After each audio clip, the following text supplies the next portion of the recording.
The House recently voted for a FISA 702 reauthorization.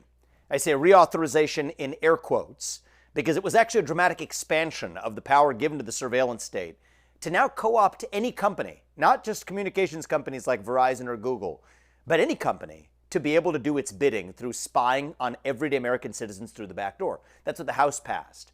And now the Senate, including with the support, shamefully, of Senate Republicans, has now voted to pass that as well. Shame on the Republican Party. Shame on Congress. Shame on our elected leaders.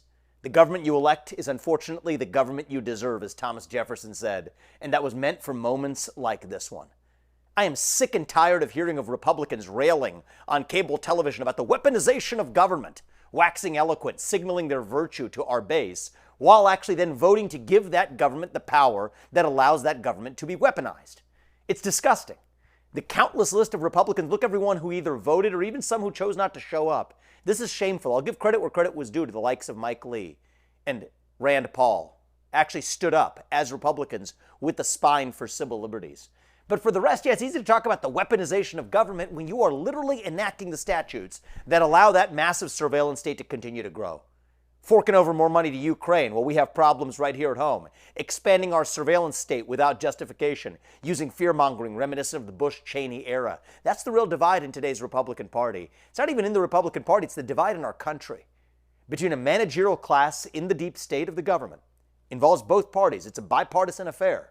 The worst ideas in Washington, D.C. are often the bipartisan ones. That managerial class and the everyday citizen. At one end of the spectrum is this view that we should use our own resources to somehow fight and even start foreign wars that don't actually advance our interests while expanding an Orwellian security state here at home. Not just through the government anymore, but merging with private companies to do through the back door what the government couldn't do through the front door. That's one vision, supported by most of the Democratic Party and a good chunk of the Republican Party.